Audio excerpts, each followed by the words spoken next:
Donc rebonjour, donc je change de casquette puisque j'ai plusieurs casquettes. Je suis un peu comme David Mier, voilà, moi je suis habité par mon travail et donc je travaille beaucoup et j'ai plusieurs emplois en fait. Voilà, donc je vais vous parler d'un projet qui s'appelle La France habitée et qu'on a conduit depuis 2 ans. On l'a lancé il y a 2 ans suite à une discussion à Madrid jusqu'à 3 heures du matin dans un café. Et le lendemain matin avec Jacques Lévy, on s'est dit il faut vraiment qu'on fasse un truc ensemble. Et il recherchait, et moi aussi sur les questions de mobilité, mais lui plus sur les questions de géographie et d'habitat, comment cartographier là où on passe son temps. Donc on va distinguer là où on réside, de là où on habite. Là où on habite au sens, là où on passe son temps. Et donc c'est un projet qu'on a mené depuis 2 ans avec un soutien extrêmement fort de Transdev que je remercie sur ce dossier. Voilà. Alors, l'histoire de la mobilité, vous avez ici l'évolution des distances parcourues et par mode depuis 1800. En 1900, comme je vous le disais, on faisait 4 km par jour. Vous voyez, en 45, on était en sortie de gare, on n'était pas très très loin. Et donc, on était tous des fermiers logés dans nos fermes et on n'en sortait pas. Alors, je sais bien qu'il y en a qui aimeraient bien qu'on retourne là-dessus. Là. Il y en a qui parlent de remettre 2 millions de personnes dans les campagnes. La vie n'était pas très sympa à cette époque-là. On mourait en 45 à 60 ans. La mortalité infantile, c'est celle de l'Afghanistan aujourd'hui. Donc, je ne nous souhaite pas ce destin-là. Et puis, vous voyez qu'aujourd'hui, on en fait 40. Et donc, le monde a complètement changé depuis ce temps-là. Je ne vous remonte pas ça, enfin je vous l'ai remontré, mais voilà, donc ça c'est l'évolution des distances parcourues sur le domicile-travail. Donc ça c'est la doctrine métro, boulot, dodo, c'est ce qu'on mesure avec le recensement de la population. On a les flux domicile-travail, et quand vous travaillez sur la mobilité, c'est ce qu'on appelle la base MobPro, et en fait on n'a que ça. Pratiquement pour avoir des flux, ou alors on a des enquêtes décennales, enquêtes ménage-déplacement qu'on fait une fois tous les 10 ans, ultra coûteuses. On interroge par exemple sur Lyon 26 000 personnes pendant 6 mois pour savoir comment ils se déplacent. On a un tas d'informations super riches, mais on ne peut le faire qu'une fois tous les 10 ans, évidemment, parce que c'est beaucoup trop coûteux. Voilà, et donc l'idée c'est d'utiliser les données des réseaux mobiles, des données passives. En fait, on a tous un téléphone, tous les Français ont un téléphone pratiquement, et ces téléphones se signalent sur le réseau, en tout cas ils sont détectés par le réseau, et donc on prend une donnée extrêmement frustre et simple, c'est le nombre de personnes présentes sur une zone. Et la zone en question, c'est les zones iris, qui sont donc ultra riches en termes de données INSEE, et il y en a 50 000 en France. Donc une zone iris, c'est à la campagne, c'est la commune. Et puis sinon, c'est des zones de 2000 habitants. Donc par exemple, à Paris, vous avez 1000 zones iris. Donc on est à cette échelle-là, autant dire que pour ceux qui travaillent sur la géographie, sur la mobilité et d'autres choses, c'est largement suffisant, c'est même beaucoup plus qu'il n'en faut. On peut croiser avec les zones de nuitée, où les gens ont-ils dormi la veille ou on va dire les 14 nuits précédentes. On peut croiser avec les départements et les nationalités, c'est-à-dire qu'on a les numéros de téléphone mobile par pays, lorsqu'ils ne sont pas français. Et on a calculé un indicateur clé qui s'appelle l'habitant année. En fait, on a reconstitué un équivalent temps plein par zone iris. Voilà, et 4 chantiers, l'attractivité, les rythmes, les flux et les aires urbaines. En fait, l'idée, c'est de redéfinir les aires urbaines, puisque aujourd'hui, on n'est pas que sur notre travail. Cette époque du Fordisme, métro, boulot, dodo est bien terminée. Jean Viard le dit, on a gagné 300 000 heures de travail, 300 000 heures de temps libre dans une vie. Et ben, cette société du temps libre, on va vous la matérialiser avec ces cartes. Alors, première carte, je vous parlais en termes d'étonnement. Vous avez à gauche donc la carte de l'INSEE, c'est le nombre de résidents par zone iris en 2019, et vous avez à droite, en 2022, la carte de l'occupation des lieux. Et donc vous voyez que les zones blanches, où il n'y a pas grand monde, elles sont beaucoup plus prégnantes ici qu'ici, et vous avez un renforcement important des zones urbaines, mais également, regardez, des zones de montagne touristiques qui sont plus fréquentées évidemment que les résidences. Alors ça c'est une carte euclidienne, je vais vous mettre ça sous forme de cartogramme. C'est exactement la même carte, sauf que la surface représente le nombre d'habitants. Voilà. C'est-à-dire qu'avant la Creuse pèse autant que Paris, là c'est pas le cas, puisqu'évidemment vous voyez bien que les 12 millions de l'agglomération parisienne pèsent très très lourd.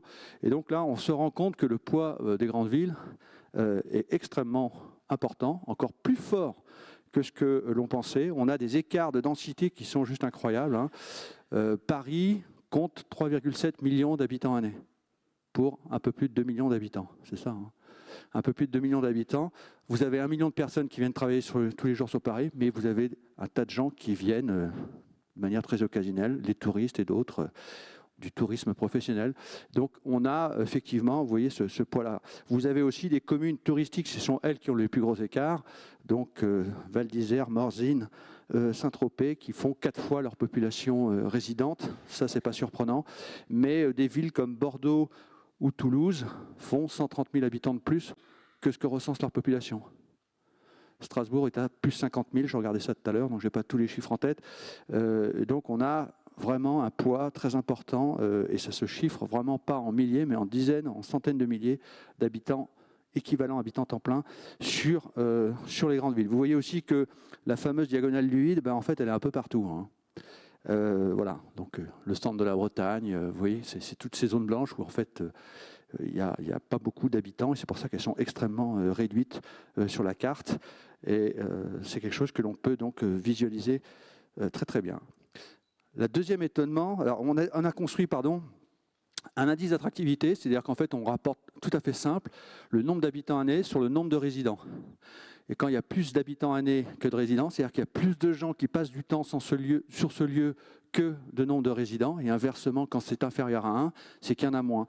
Et donc ici, vous avez tout ce qui est en bleu, c'est des zones qui sont moins attractives. Alors, j'aime pas trop ce terme-là, parce que ça fait un peu jugement de valeur, mais c'est pas l'objet, c'est simplement de dire qu'il y a moins d'habitants que de résidents, et les zones en rouge foncé sont extrêmement fortes. Et donc, vous voyez des diversités de situations qui sont, voilà, que l'on a à la zone iris. Alors, vous avez quelques cas un peu étonnants. Vous voyez, Grenoble, par exemple, c'est la seule ville, métropole, dont la ville-centre est moins attractive est peu attractive, en fait. Elle a moins d'occupants que de résidences, et je crois que c'est la seule de cette catégorie. Mais vous avez aussi des choses qui se portent très très bien. Ici, c'est Valenciennes. Vous voyez, Cambrai doit être quelque part par là. Valenciennes, c'est plutôt pas mal attractif. Vous voyez, donc ça remet aussi en cause un certain nombre de stéréotypes ou d'idées reçues sur ces sujets-là. Je vous l'ai mis ici sous cet indice d'attractivité sur les aires d'attraction des villes, en distinguant périurbain, première couronne et la commune centre. Donc vous voyez, tout ce qui est en bleu ici est hyper attractif. On voit très très bien les zones touristiques ici, en montagne. Vous voyez, en montagne, on est en vert ou en bleu ici, donc ça se passe pas si mal que ça. En jaune, ici plutôt, vous êtes à peu près à l'équilibre. Vous voyez, Lyon, le périurbain lyonnais est à peu près à l'équilibre. Celui rennais est plutôt en déficit. Donc le périurbain, c'est pas que, voire même pas du tout, voire même plutôt rarement, des lotissements perdus au milieu des champs avec aucun commerce, quoi. Ça, c'est même, en fait, peu fréquent. C'est un peu la caricature qui est renvoyée parfois par une certaine presse. On a des périurbains qui peuvent être très attractifs. Alors je vais remettre Valenciennes. Le périurbain de Valenciennes, très très attractif. Ça marche super bien à Valenciennes. Regardez ici cette grappe de villes. Quimper, périurbain attractif, ville-centre aussi.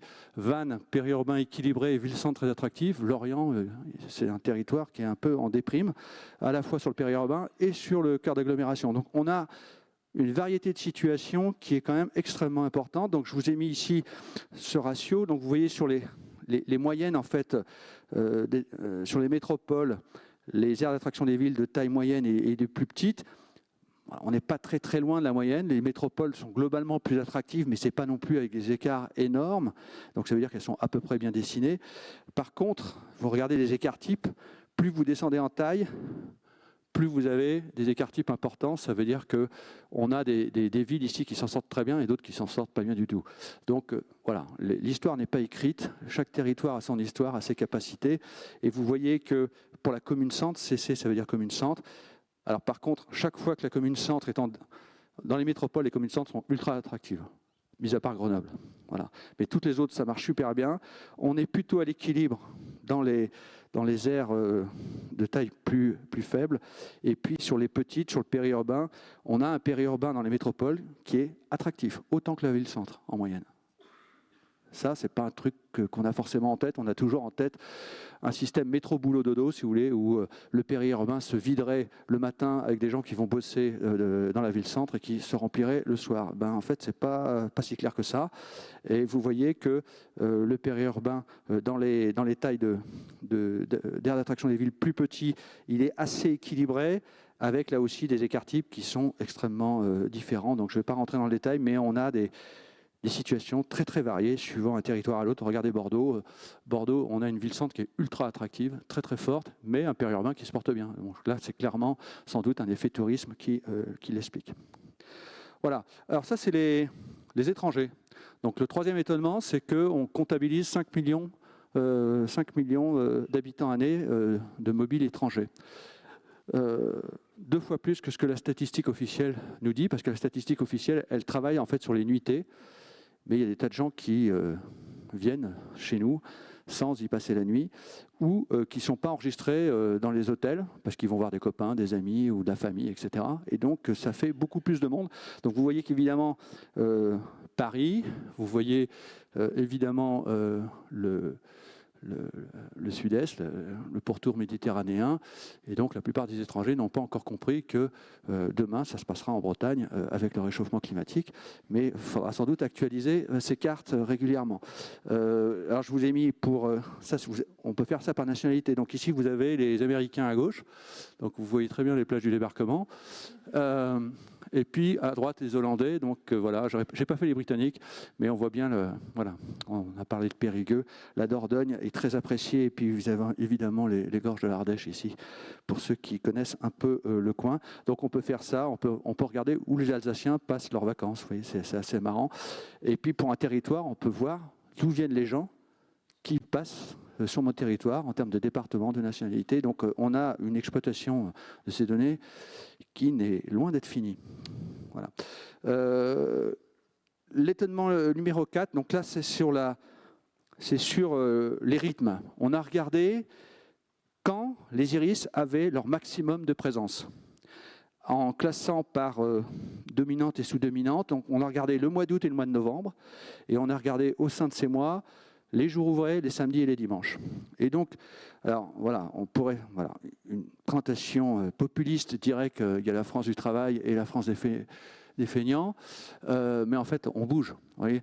Donc, vous voyez ici, en vert foncé, vous êtes sur une dominante novembre-semaine, en vert un peu plus clair, novembre-samedi, en vert très clair, novembre-dimanche. Donc, on voit bien ici l'Île-de-France avec Paris. Vous voyez la Seine. Regardez les bords de Seine. Très occupé, donc c'est plutôt le août, le samedi. Donc vous voyez, les iris de la Seine se distinguent très très bien, donc Paris-Plage sans doute, mais pas que. Donc on voit ça très très bien, et puis vous voyez des situations, enfin on voit vraiment que ça se passe dans les villes, et avec des territoires plus à dominante week-end ou le mois d'août, donc fortement touristiques, qui ont d'autres vocations, d'autres occupations des lieux. Et je vais rezoomer sur ma grappe de ville. Donc là, je vous ai remis ici l'indice d'attractivité Quimper-Lorient-Vannes. Et regardez la différence entre les trois. Vous voyez que Quimper, qui se porte la mieux des trois, elle a une tache verte, donc une dominante novembre, semaine ou samedi, qui est quand même plus forte que les autres, et puis Lorient, qui est la plus faible. C'est sans doute une explication. Pour aller plus loin, il faudrait sans doute mobiliser, et c'est ce qu'on est en train de faire, les bases économiques territoriales. Donc j'aurais fait aux travaux de Magali Talandier, qui intervient demain, et Laurent Davézy. Et effectivement, on arrive à faire des corrélations assez puissantes en mobilisant d'autres indicateurs de l'INSEE. Voilà, les flux. Donc à gauche, vous avez voilà, pour Bordeaux, pour ceux qui m'ont invité, merci. Donc vous avez ici les flux domicile-travail de l'INSEE, et ça, c'est les flux que l'on détecte. C'est évidemment, on a un rapport de 1 à 4, pratiquement, entre les deux. C'est-à-dire qu'en fait, on sait que le domicile-travail, c'est à peu près un quart des déplacements, mais vous voyez qu'il y a un paquet de destinations qui ne sont même pas identifiées par l'INSEE en termes de flux sur le domicile-travail. Donc il y a bien d'autres flux qui interagissent. Donc si vous voulez comprendre comment fonctionne votre territoire, jusqu'où il irradie, eh ben, il va falloir travailler aussi là-dessus. Et donc notre objectif, parce que là on commence à peine là-dessus, c'est aussi de voir Comment est-ce qu'on peut éventuellement adapter les aires urbaines pour prendre en compte non pas seulement la polarisation économique par le travail, mais également par l'ensemble de l'attractivité liée aux aménités urbaines et donc des métropoles. Voilà, ça je vous l'ai montré, je ne vais pas le recommenter, mais ça permettra d'avoir des présentations, j'allais dire, complètes pour l'extérieur. Alors ceci, ça avait été soufflé par David, mais je trouve qu'effectivement, en termes de logement, donc ici vous avez l'évolution des gens qui habitent de manière indépendante et qui habitent aujourd'hui de plus en plus avec leurs parents. On est toujours aussi surpris du nombre de jeunes actifs, voire jusqu'à 30 ans, qui vivent en colocation. Ça, c'est quand même très directement lié au coût du logement. En fait, les salaires n'ont évidemment pas suivi la multiplication par 3 des prix du logement en ville.